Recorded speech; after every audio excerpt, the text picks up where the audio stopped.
अगली बड़ी खबर आपको बता दें, कृषि विभाग की समीक्षा बैठक में बड़ा फैसला हुआ है। खाद की कालाबाजारी करने वालों पर सख्त कार्रवाई की जाएगी। रासायनिक खाद की कालाबाजारी करने वाले अब सीधे जेल जाएंगे।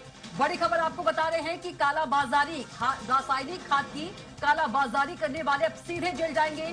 कृषि मंत्री रामविचार नेताम ने अधिकारियों को निर्देश दिए हैं। किसानों को समय पर खाद उपलब्ध कराने पर जोर दिया। निगरानी बढ़ाने और नियमित जांच के निर्देश दिए हैं कृषि मंत्री रामविचार नेताम ने।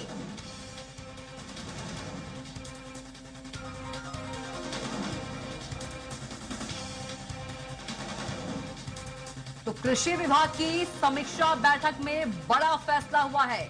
कृषि मंत्री रामविचार नेताम ने स्पष्ट किया है कि खाद की कालाबाजारी करने वाले सीधे जेल जाएंगे।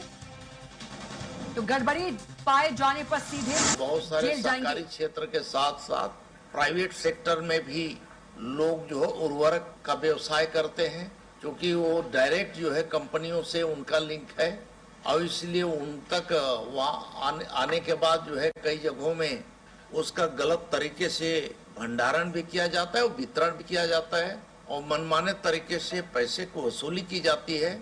अधिक दाम दे करके किसानों से लोग जो है पैसा ऐंठते हैं, तो उनके खिलाफ सख्त से सख्त कार्रवाई करने का निर्देश भी दिया गया है।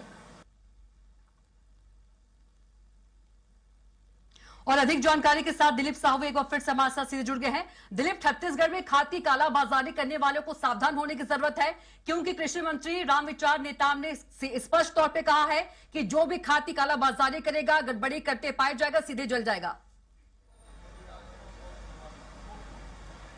जी बिल्कुल कविता, कृषि मंत्री रामविचार नेताम अलग अलग संभागवार बैठक और समीक्षा कर रहे हैं कि हर जिले में खाद की किसी तरह की कोई कमी ना हो, क्योंकि उर्वरकों की कमी हमने देखा पिछले समय रसिया और यूक्रेन की युद्ध की वजह से जो यूरिया खाद है, यूरिया और डीएपी की भारी कमी देखने को मिला था खरीफ सीजन के दरमियान। इसको लेकर भी लगातार जो बातें हो रही है और विपक्ष की ओर से भी ये सवाल उठाया जा रहा है कि इस बार भी, क्योंकि जिस तरह से ईरान और अमेरिका इजराइल के बीच जिस तरह से माहौल है, वहां युद्ध चल रहा है और पेट्रोलियम पदार्थों के साथ ही साथ उर्वरकों की भी कमी होने के आसार नजर आ रहे हैं। इसको लेकर कहीं न कहीं जो बैठक में समीक्षा की गई है और उसमें साफ तौर पर अधिकारियों को निर्देश दिए गए हैं। और जिस तरह से कल मीडिया के साथ चर्चा हुई, रामविचार नेताम जी ने साफ तौर पर कहा कि किसी तरह की भी कालाबाजारी बर्दाश्त नहीं किया जाएगा। जिनके जो भी मामले आएंगे उनके खिलाफ सख्त कार्रवाई की जाएगी और कालाबाजारी करने वालों को जेल की हवा खानी पड़ेगी। साथ ही साथ अधिकारियों को निर्देश दिया गया है कि किसी तरह का कोई डंपिंग ना हो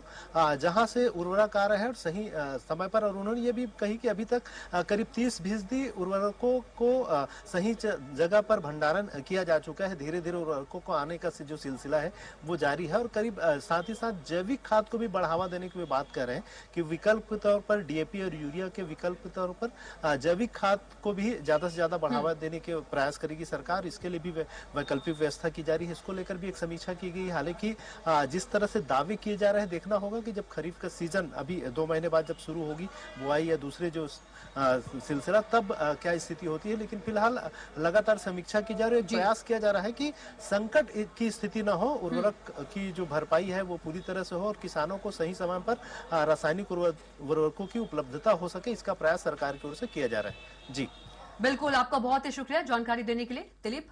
तो बता दें कि निगरानी बढ़ाने और नियमित जांच के निर्देश दिए गए हैं अधिकारियों को कृषि मंत्री के द्वारा। तो कृषि विभाग की समीक्षा बैठक में बड़ा फैसला हुआ है। खाद कालाबाजारी करने वालों पर सख्त कार्रवाई होगी। गड़बड़ी पाए जाने पर सीधे जेल भेजने के निर्देश कृषि मंत्री ने दिए हैं।